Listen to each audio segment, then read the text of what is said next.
to Bibliophiles Anonymous, Episode 9. I'm Denise. And I'm Jess. And just in the interest of full disclosure, we are kind of not running at 100%. Oh. I have had very short sleep for the past several nights, so I'm pretty tired. And Jess, you're pretty sick right now, aren't you? I've developed a cold, and I don't know where I got it, but if I figure it out, I'm going to injure someone. So y'all can all probably tell that I don't sound the same. But I sound better than I did. Well, that's good. I mean, when somebody calls you and you answer the phone and the first thing they say is, "Wow, you sound awful." You probably sound pretty bad. That's never a good thing. But, of course, we could not let our listeners down. We had to come here and do a show for everybody. And tonight, our main discussion will be talking about the book Regina's Song by David Eddings. So we're looking forward to talking about that. But first, I understand, Jess, you have read a ton of books. I have. Over the past week. I have been a reading fiend apparently since last week. We mentioned that we keep up with what we read on Goodreads, and I also have a database document. I don't know why I do it both ways, but I do. Because it's easier, I think, to go back and look at my previous years, what I read, if I have it in a document. Right. I've read 7 books since the last time we recorded. Well, wow. Finished 7 books. Some of them I was in the process of reading last time we recorded. But I finished 2 more of the Fever books by Karen Marie Moning. And those are getting quite interesting. That's the ones where the Fae are not from Earth, and the girl can see them, and she can freeze them, and they're hunting that evil book. Oh, right. Okay. Yeah.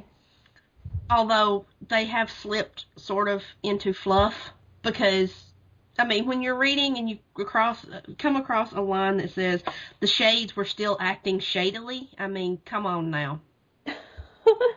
There's some top-notch writing right there. They're fun and I'm enjoying them. Don't get me wrong, but come on.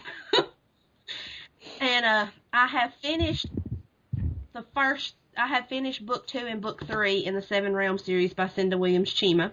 That means I only have book 4 left, and I'm going to get it next time I go to the library. And I still don't know as much about Hannah and the Demon King as I want to, which makes me sad. Because that's what I really, really want to know. But they have gotten to the point by the end of the 3rd book that they're going to have to explain some of it. Right. I'm hoping they do it in the 4th book. 4th book's going to be interesting. She's got a lot of loose ends to tie up. Now, is there only going to be 4 books in that series, or is it going to continue after that? As far as I know, there's only 4 of them. Okay. So, I'm hoping. And I finished Domes of Fire by David Eddings. I've been rereading the Elenium and the Tamuli. And I finished, of course, Regina's Song. Mm-hmm. And when you talked about how you were with Feed by Mira Grant, that you just kind of had to sit there and let it rattle around in your head a little bit?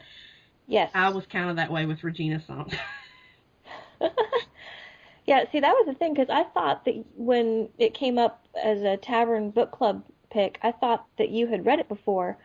I had no idea that this was your first time reading it. Yeah, I had never read it. I had read all of his fantasy stuff. I read the Belgariad, the Malorian, the Elenium, the Tamuli, Redemption of Althalis multiple times. Even the Dreamers. I own and have read the Dreamers. But I had never read any of his non-fantasy stuff, Regina's Song, High Hunt, or The Losers. Right. I'm thinking I'm going to have to try High Hunt and The Losers after reading Regina's Song. Yeah, I haven't read either of those. I had read Regina's Song previous and really enjoyed it, so I was excited to read it with the Tavern and now with the podcast. So, to be honest, I haven't, since our last podcast, I've been so busy, I haven't really read anything or finished anything other than Regina's Song. I'm still working on the 4th book of the Iron Face series by Julie Kagawa. That's the Iron Knight. And I'll hopefully, now that I've finished Regina's Song, because I was trying to, finish that one in time for the podcast, now that I'm done with that, I should be able to finish the Iron Knight, and then I'll have that whole series read. So far, I really enjoy the direction that it's going. It's really interesting. The Iron Knight is focusing much more on Ash than Megan. So you get a little bit more about his personality, about his life. So, that's been kind of good. Well, I started reading Iron Daughter, the second one, today. I'm almost finished with it. I've read almost the entire thing today. So, they're really good. Yeah, and I'm torn between wanting to slap Ash and wanting to hug him. Yeah, that happens. Because this is the one where he takes her back to the Unseelie court, the Winter Court. Mm-hmm. Yep. And, he's driving me crazy. Speaking of which, there was it was in the Grey Wolf Throne, the third Seven Realms book. I wanted to slap Han Alistair silly about halfway through the book. Just so you know, just prepare yourself. If you ever get around to finishing this series, about halfway through that one, you're going to want to slap him silly because he just gets completely ridiculous there for a few pages. I have been warned. I mean, I don't really blame him in his situation. I probably would have been kind of ill too, but he takes it too far. Well, it's like, that's almost the pot calling the kettle black, dude. Yeah, okay. Well, another thing I think that maybe we should mention, it's not a book that we've read necessarily, but I know both of us have watched this, and you have watched it many, many times, I think. Yes, I have. So just a few days ago, the first trailer for the City of Bones movie was released. It was. And for anybody who doesn't know, City of Bones is the first book in Cassandra Clare's Mortal Instruments series. An excellent series. Both Jess and I are really big fans. And the first movie is due out in August of next year, which seems an absurdly long time. Yes, it does. I'm going to explode before then. I have watched the trailer at least 10 times. I haven't. I've watched it maybe 2 or 3 because the first time it was just I had to immediately watch it again because you can't absorb everything. But I gotta tell you, I was really pleased with what we've seen so far. Now it's a teaser trailer, so it's pretty short and you don't see a lot, but you still see a lot. I'm a little more receptive to Jamie Bauer as Jace. But I think, as much as I love Kevin Zegers, I just really don't think he's Alec. I just can't. My brain cannot make that connect, See, I'm not familiar with him or anything that he's been in, so I don't really have anything to draw on for that. But in the trailer, you get to see Clary. I really liked what I saw of Lily Collins playing Clary. I thought she looked pretty good. You saw Simon briefly, but you didn't see him do a whole lot. But mostly you saw Clary and Jace, and it looks like maybe the scene in the hotel where they're fighting the vampires. That was a big part of it. You got a very brief glimpse of one of the Silent Brothers. That was creepy in a good way. And it just overall, the whole tone of it looked like pretty spot on, I thought. I think what is winning me over to Jamie Bauer's team is the way he sounded. He did not sound anything like I expected him to. I don't really know what I expected, but it wasn't that. His voice was kind of a lot deeper than I thought. So that I was like, okay, maybe this will work. But I just can't. Kevin Zegers, I love him. I think the name of it is It's a Boy-Girl Thing, or It's a Girl-Boy Thing. I can't remember exactly. But it's one of those cute little movies. Him and this girl end up switching. It's kind of a Freaky Friday, except it's him and his next door neighbor end up switching bodies. She's a girl and he's a boy, so that poses some problems.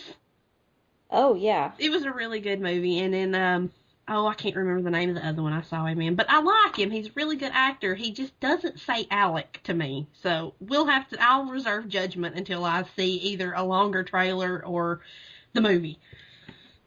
Yeah, because it's the main thing that he has to do is show that close relationship with Jace. So as long as he and Jamie can, make that connection really well, and of course, a intense connection with the guy who's playing Magnus Bane, who was not in the trailer. I was sad to see, but hopefully we'll see him in the next Yeah. one. So this is just the teaser Yeah. trailer.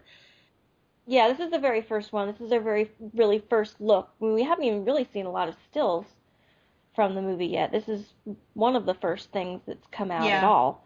I follow Cassandra Clare on Tumblr, so I've seen a few, like, not really stills from the movie, but, like, shots from the set. So, and I've seen the Seraph blades, and I want one. And I'm pretty sure that company, the Noble Collection that does all the Harry Potter and Lord of the Rings stuff, will probably make one. Yeah, most likely. They tend to do that sort of thing. It's right up their alley. So I'm ridiculously excited about this movie.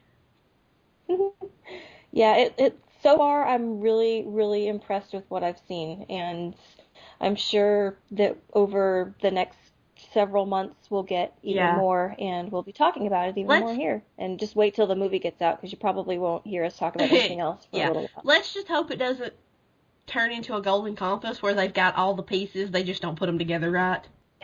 Yeah, see, the thing is, though, I know for a fact that Cassandra Clare is really, really involved. She's been on set a lot. That makes me feel better. And just hearing what she's said on Twitter and on Tumblr, it sounds like she's really excited with the finished product, or as much of the product as she's seen. So, you know, when an author is saying, "Oh my gosh, this is perfect. They've done this, and it's just like I wanted it." That says something, you know? Yeah, I'm glad she's been as involved as she has been, because I have expressed my displeasure over Jace, but when they first cast him, I remember she posted on Twitter or Facebook or Tumblr or something that he nailed the audition, that he had Jace's snarky personality down pat, and I was like, okay, well, that's going to go a long way. Yeah. So I'm reservedly hopeful about Jace. See, that's just it, because you said several times that he didn't look the way you imagined Jace to look. And, you know, and I can understand that may be slightly disappointing, but to me, as long as he gets that attitude and that intensity, then I think we're good to go. He can look slightly different from the picture I've got in my mind, and that's fine, as long as he captures that specific personality, then I'm good. Just so you and everybody else know, when the Shadowhunter Codex comes out and all of the runes are in it, I'm probably going to end up with a rune tattoo. Oh, really? More than likely. Because I don't know which one I'm going to get. And she's posted a few of them on Tumblr. Like, there's an artist that actually did the runes, and it's actually the ones they're using in the movie. And she's releasing a book, the Shadowhunters Codex, which is kind of like a companion volume to go with all the books. And she said there's going to be over 40 runes. Oh, wow. So when I can see them all, I'm probably going to pick one and get a tattoo. Cool. Because I want to be a Shadowhunter when I grow up. See, I can't say that I would, because I really don't want to go fight monsters. See, I would love it. Look, I either want to be Sam and Dean Winchester's little sister or a Shadowhunter. It amounts to about the same thing. I was about to say, aren't those two things pretty similar? They are. Except Sam and Dean, well, okay, I can't really say they're not really half angel, but they were kind of earthly vessels for angels. So, you know, 6 of one, half a dozen of the other. Sure. But yeah, this is something that we're going to talk about quite a bit until August. So, yeah, I guess keep listening to hear more, because as soon as they release more information, we will be talking about it like crazy. And possibly even doing a discussion of the books when we get closer to the movie. I think that would be a good idea. Because I'm itching to reread them now. I mean, I'm having to slap myself away from them every time I go to my bookshelf. It's like, no, you can't. You've got too much other stuff to read right now. Don't start those, because if you start those, you're going to read all of them. But, yeah, so I guess we should probably talk about Regina's song for a little while now. Yeah, okay, so we will move on to our main discussion, which is, as we said, Regina's Song by David Eddings. Now, most people know David Eddings for his fantasy stuff. Yes. And so this was a book that he wrote like he did all the others, but this one was actually uh, attributed to both David and Yeah, Leigh, his wife, and it's very different from his fantasy it stuff. is. It was. The thing that got me is like the style and the tone and everything was so familiar. Yeah, I'm like, this is so totally David Eddings, but this is not David Eddings. yeah, it's weird, isn't but it? it, and I have to say, and anybody who is a fan of David Eddings is going to understand this, but some of the girls in the book did kind of suffer from Polgara syndrome.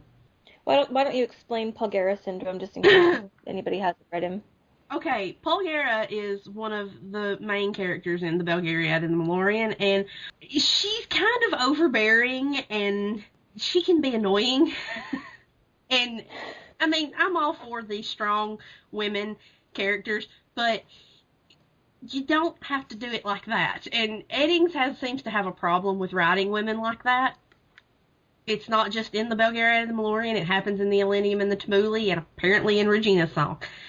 And it happens in the Dreamers too. I mean, all of his women, they can't be strong and willful without being, I don't really know how to explain it, overly in your face about it, I guess. Yeah, I can kind of see that. I didn't think that Regina's song had that as It wasn't as much. bad. I mean, it was, No. but there were a couple of times, like, when the girls wouldn't let Mark, was it Mark or Mike? Mark. Yeah, They Mark. wouldn't let him pour a cup of coffee. I'm like, come on now. It was, like I said, it wasn't as bad as in some of the other books, but it did crop up, and it's so funny because if you've read all of his other stuff, you can see bits and pieces of all of his other characters, Oh, and definitely. at the same time, the subject matter is so wildly different that you're just sort of like, what? Yeah. Well, let's start with that a little bit and talk a little bit about the story. The main character, it's a first person narration. The main character, his name is Mark, and he is a for most of it, he is a graduate student Mm-hmm. at the University of Washington up in the Seattle area, and he he gives you a lot of information in the first chapter. He's telling you all about his life and specifically about these friends of his parents, the Greenleaf family, and their two twin daughters, Regina and Renetta. And when the girls were seniors in high school, one of the girls was murdered. Mm-hmm. They had some car trouble. They were stopped on the side of the road, and somebody found them. And one of the girls was murdered, and the other one was sitting next to her sister and talking in a language that nobody could understand. And her family and their friends recognized it as being the language that I guess twins sometimes create their own language, and usually they only use it when they're children, but the Greenleaf twins had used it their pretty much entire Mm-hmm. lives. Which is something Eddings And has mentioned so, before when when Belgarath and Polydra had Polgara and Belderan. Polgara talks about right, speaking to Belderan in Twin. right. Yeah, that was one of the little similarities there. Um, but anyway, so the surviving twin, which they don't even know for sure which one it is, because uh, obviously they can't do a DNA test, and they were going to check against their footprints, but that they were taken when they were babies, but the footprints had been misfiled, so they couldn't find them.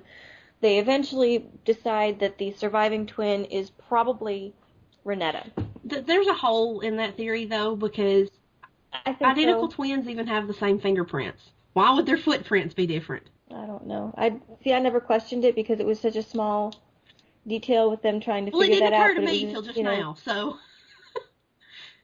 well, yeah, but they still have no idea Yeah. which surviving twin it is, but they decide that it's Renetta, and she gets put in a um a home, Sanitarium. basically, a sanitarium, and because she's not talking and she doesn't recognize anyone, and she has no idea where she is, who she is, and she doesn't recognize her parents when they come to see her, and then they bring Mark up to come and see her, and instantly she recognizes Mark. Mm-hmm. And nobody knows why. And nobody knows why. Mark has no idea. And one of the things that I thought was really cute is that for some reason, I don't know why, I love the nickname Twink. Yeah, because when they were little and they couldn't tell them apart, he started calling them the Twinkie Twins. Yes. And so even after a while, he would just start calling either one of them, no matter which one was talking to him, he would just call her Twink. So he would just be like, "Hey, Twink," or "Come over here, Twink." And soon their parents even started doing that. And at first the twins were kind of irritated because they liked trying to confuse people, and that kind of defeated the game. But eventually they even liked it too. So he started calling her Twink, and that seemed to wake up at least a little bit of something. She recognized Mark, and she started talking more and seeming like she was starting to get better, even though she still couldn't remember anything past coming to the sanitarium. Yeah. The doctor said that it was, she had amnesia. She was hiding from what had happened. She had no recollection that she even had a twin sister. She had no idea what had happened. She couldn't even remember her parents. And from then on in the book, if she talked about her parents, she didn't call them mom and dad. She called them by their names. Right. Which was sad. Yeah, it really was. But there were a lot of things about this story that were sad, but I have to say that probably my favorite character, or one of my favorite characters, is Mary, who is Twink's aunt, her father's brother, and she is a cop, works as a dispatcher at the local police station. And one of the things that they decide to do with Twink is get her out to try and work her back into society a little bit, is to let her go to school up at the university. And Mark came up with the idea of letting her audit classes so she wouldn't be under as much pressure. And that brings us to my second favorite thing of the book, and that is the boarding house. I want to live at the boarding house. Can I live there? I mean, I'm almost a grad student. Basically, what it was is Mark was commuting a fair distance to go to school, and he was a grad student in English, which was actually kind of funny because you could tell as he was talking about his experience that David Eddings was a grad student in English. Actually, I think at the University of Washington. He did. I don't know if that's where he did his English, but I do know he went to the University of Washington. Yeah, because just the way that he was talking about the different seminars that he was attending and the papers that he was writing, and it was just like, yeah, you've done this. Yeah. You didn't research this to figure out what an English major would do. You actually went through this process. You could just tell. And so Mark wants to live closer to Twink, who's staying with her Aunt Mary.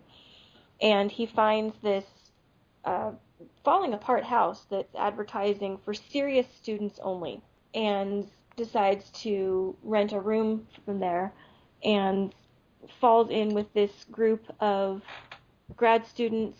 One of them is pre-med and pre-law, and one does engineering and philosophy. Yeah, it's a varied group. Yeah, it's a very eclectic group that all kind of come together and form like this little family away from your home kind of thing. Yeah, they get really close. Yeah, and they were a lot of fun, but that's where the characters with the Polgara complex come in. Yeah. Particularly the Erdlin girls. Yeah. Trish and Erica. Yeah. I love them, I do, but come on now. It's a failing that David Eddings has. All of his women suffer from that to some degree. Some worse than others. But, yeah, the boarding house was awesome. I was like, I want to live there. And the agreement is sort of that the girls do all the cooking and the cleaning, and the boys do any kind of repairs or restoration on the house. And one of Mark's first ideas is building built-in bookshelves in all of the rooms. And I'm like, can you come to my house and do that? Yeah, I'll even pay you. Yeah, I'm like, I don't care if it's built out of scrap lumber. I'm going to paint it black anyway. But come build me some of those. Somebody just gave me a bookshelf. It's a small one. But, I'm kind of annoyed with paperback book publishers right now. because they won't make all of their paperbacks the same size. It's like, okay, we have trade paperbacks and then we have mass market paperbacks. We don't need these other strange sizes. Please stop making them because you make my bookshelf look wonky. But anyway, I'm digressing. That's okay. So once all of this characterization is established, and Eddings does take a while to establish all of this, then we get into kind of the meatier part of the story. And in Seattle, there starts this rash of murders. Yeah, kind of gruesome and ones. Very gruesome ones. And there's a lot of strange things about the murders. For starters, it's all kind of small time petty criminals at first. A lot of people who had been picked up for like drug use or drug dealing, attempted rape, that sort of thing. And they had obviously suffered a great deal because whoever, it wasn't just a stabbing, but it was almost like a lot of cuts. Yeah, almost like torture. Yeah, but nobody ever heard anything. Nobody ever complained about screaming, and you would think with the amount of pain that this had gone through that there would be some screaming. Yeah. But there's nothing. So you have this kind of dichotomy between hearing about Twink going to school and kind of trying to be more normal, less Bugsy, as she calls it, because she calls the sanitarium the bug house. And then hearing about the Seattle slasher, who's, cutting up all of these random men. And, Twink is having bad days. She has these nights where she has these nightmares, and she reverts to speaking in twin and just kind of goes a little buggy again. And you're hearing about those, like the days that she misses class, she's usually had a bad day, and, that's a lot of where Mary comes in, is when all of that's going on. Right. And then, I think, I can tell you when I figured it out. And it was after there had been several murders, and they were talking about nobody had heard anything, and somebody said they saw a girl riding away on a bicycle. That was when things started to click for me. But the boys, Mark and the other two guys from the boarding house, the engineer, his brother's a cop. And they go meet him in the bar every time there's another murder to get, kind of the down low on what's going on. Right, because they want to, look out for the girls that are in the Yeah, they want to make sure that they're safe, that there's not, a big danger. And they're like, well, surely there's not, because this killer's only killing men.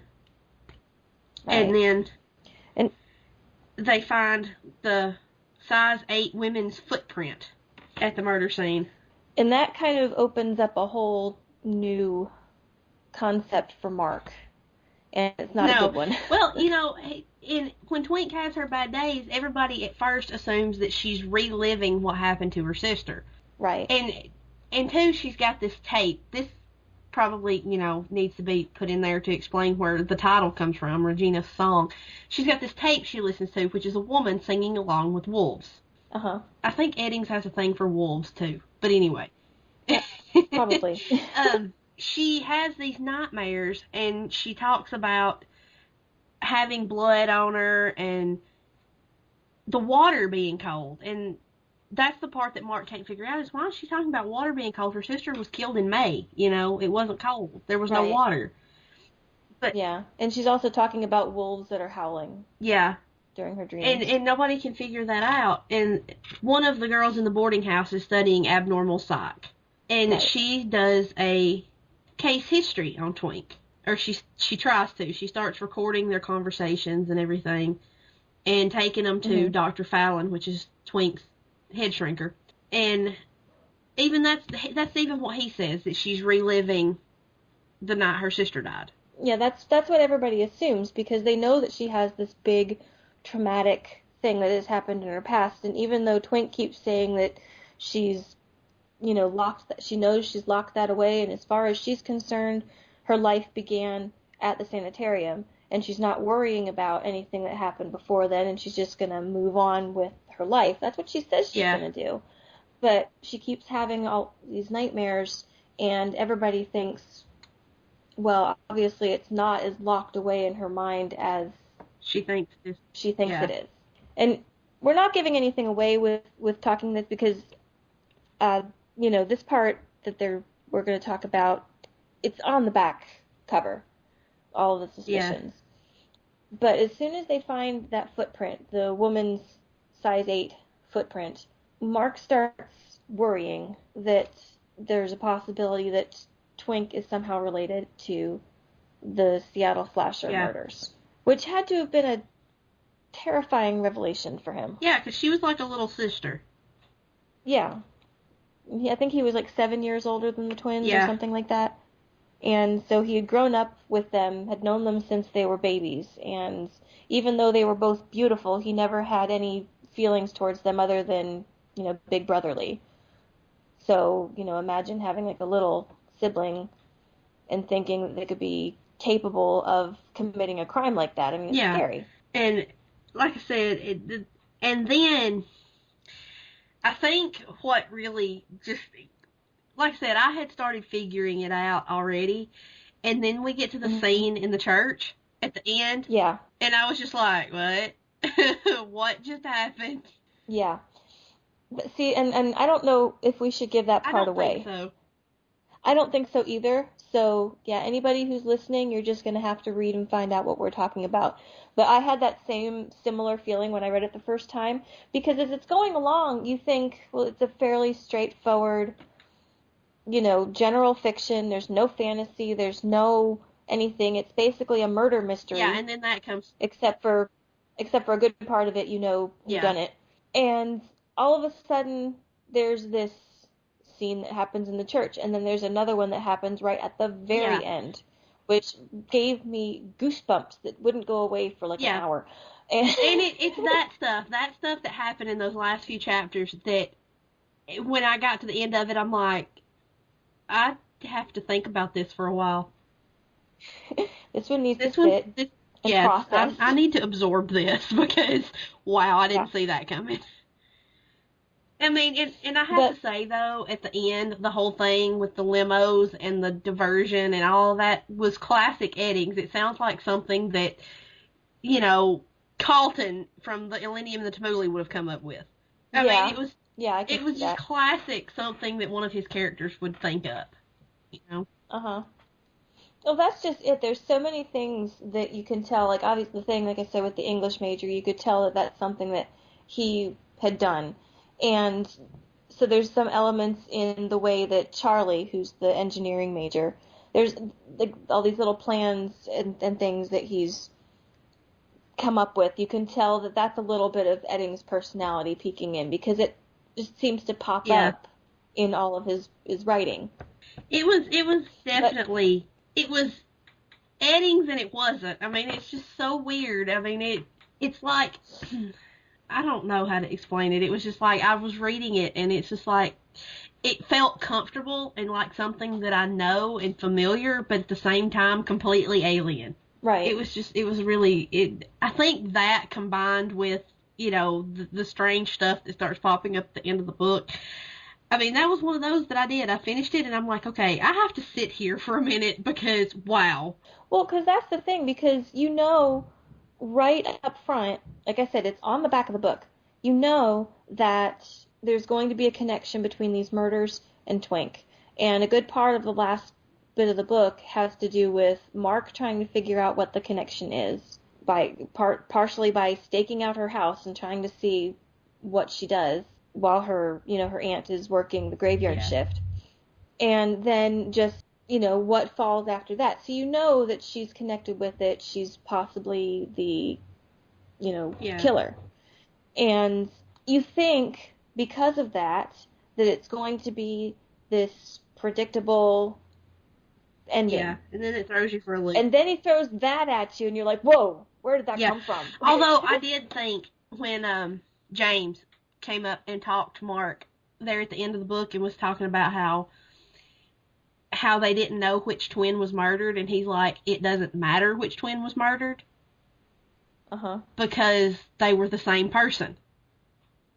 Mhm. And I'm like, that's just kind of mind-boggling to think about that their personalities were so intertwined that they were never really individuals. I can't imagine. Yes, I can't either. And I've known a couple of sets of twins, and I've never seen anybody like that in real life, Yeah, you know. But I guess it does happen. The twins, the ones that I know for sure that they weren't even that close. I mean, they were close, but they weren't real yeah, close. And which I always thought was kind of weird. I'm like, you're twins. You're supposed to like, know what each other is thinking all the time. And they're like, no, yeah. uh-uh. See, my uncle was a twin, Uh-huh. and unfortunately, his twin brother got killed long before I was born, so I never really was around both of them at the same time, and I've Mhm. never really asked him if they were like that. But I've known a couple of other sets of twins, and I worked with a set when I worked at the grocery store, and I think I was the only person there that could tell them apart. Oh, Yeah, it's really? like people will be like, "Which twin is that?" I'm like, "Oh, it's this one." How do you know that? Because they don't look alike to me. I mean, they did. They did look a lot alike, but I could tell them apart. It was really weird. I don't know if it's because twins run in my family or what, but I mean, it's just it. Apparently, David Eddings he's either fascinated with twins or he's had a personal experience with twins. Yeah, 'cause he's had twins crop up in his other books several Yeah, times. I mean, Pulgera and Belderam were twins, and then when Pulgera had kids, she had twins. And then this Right. book comes up with twins, and he's apparently fascinated with the whole twin thing, which apparently it does happen that some twins do develop their own language. There's a name for it, cryptolalia.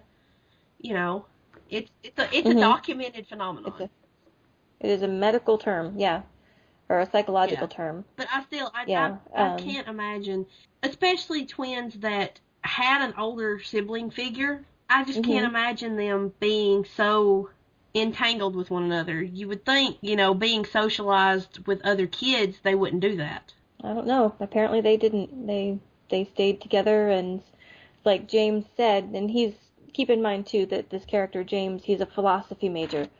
Um, but when he said, they both died that night and they both survived. Yeah, That was one of those I got yeah. chills kind of moments, you know.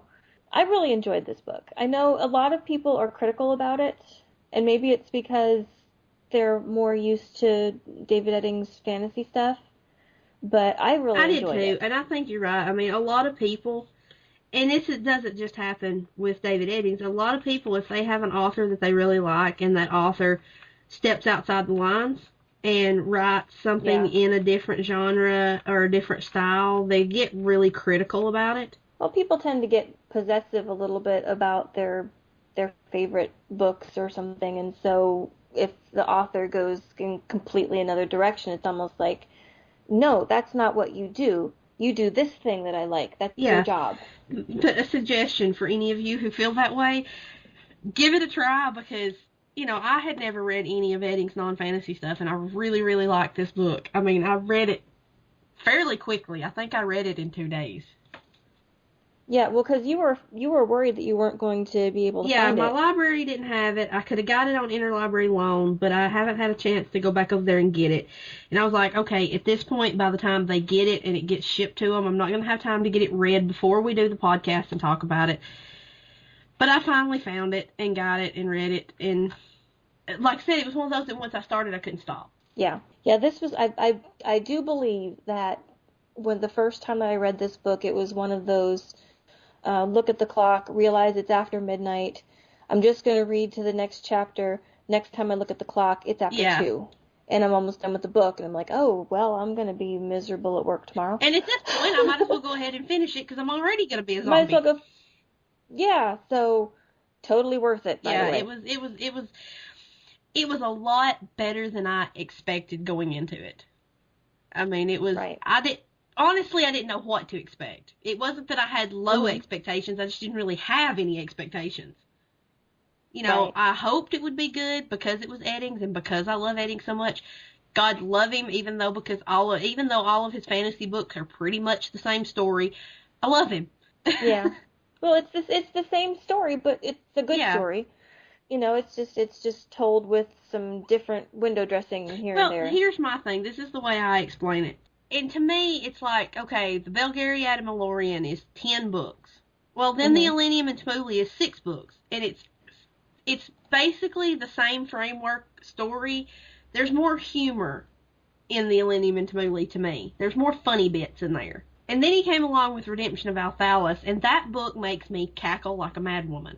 I mean, I literally laugh out loud when I read that book. And a couple of years ago, I was reading it. One of my friends was living with us. She had moved in because she didn't have anywhere else to go. And I'm laying in the bed reading, and she hears me laughing. And she comes in here, and she's like, "What are you laughing at?" I was like, "This book. It's funny." She's like, "A book made you laugh?" Oh, come on. And I was like, How can anybody be surprised by "She that? doesn't read."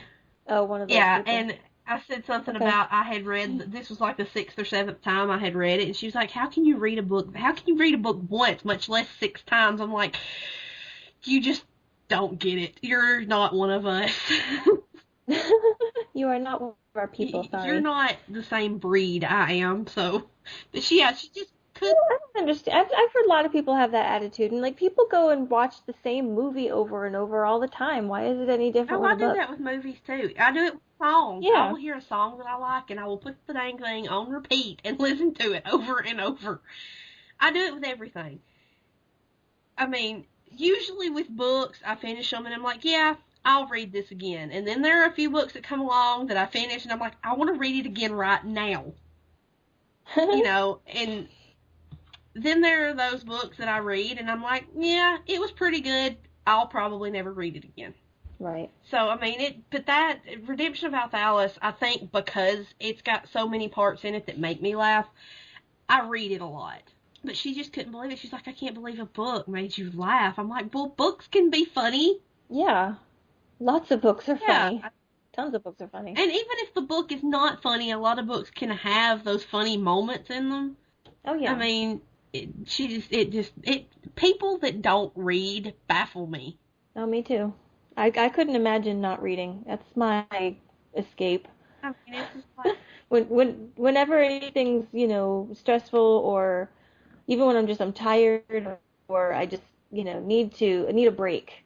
I I go straight to a yeah. book, and it automatically makes me feel I better. mean, well, I've read And it's 7 books in the past week. yeah. And it's so much cheaper than This is therapy. true.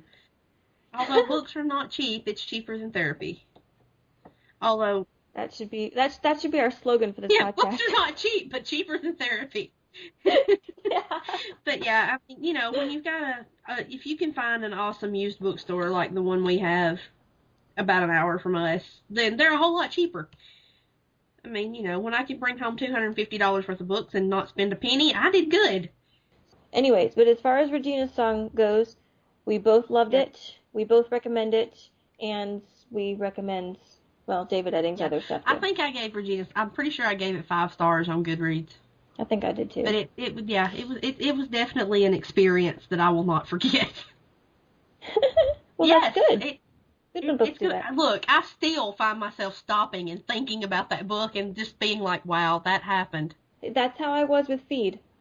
I wasn't right for days after I read that I'm book. gonna read that eventually. I swear I am. You've got to. Oh my gosh. Oh, and I have met and exceeded my goal on Goodreads.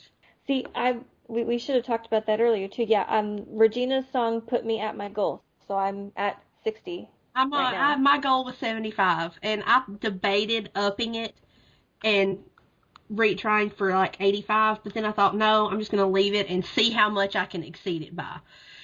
And if I Yeah. finish everything that I've got lined up, I will finish with at least 85 by the end of the year. If I keep reading at the rate I'm going to end up with a lot more than that. Yeah, see, I didn't even consider upping mine because I was just so happy that I had met my goal. I didn't want to risk, I wanted to bask in achieving Yeah, this and not set another goal that I may not yeah, make. I can understand that. Yeah. But I think that's going to do it for I us think that today. about covers it. We went a lot longer than I thought we So, would. yeah, Some that's all right. of that can get cut out, like some of my coughing and stuff. Nah, it's okay. You actually didn't cough too Yeah, bad. well, You sound pretty good. You sound like you're yeah, feeling well, better. Be glad we So, didn't do this 2 days ago because I sounded like a gecko with a sore throat. that's not good. All right. So if you want to contact us about this podcast or any of our other podcasts that we've had, there's several ways to do that. You can send us an email to bibliophiles.podcast@gmail.com. And please do email us. We would love to get some feedback. We would love to hear from anybody else who has read Regina's song. We, would like to get book recommendations, or if you have any other questions that you'd like to ask us, please feel free to shoot us Yes, an email. definitely. And then you can also find us at the Malorian Tavern website, and that web address is www.maltavern.com. And we're also on Twitter at Bib Podcast, and on Goodreads. We have a Goodreads group. So lots of ways for you to talk to us, tell us how we're doing, and join in on the discussion. And hopefully we can come up with a good topic for next week, because I haven't really thought of anything. We're still working on that. Well, we'll probably, once we come up with one, we will put it on Twitter and let everybody know. Yep. So that'll do it. And we will talk to you guys next week. Bye.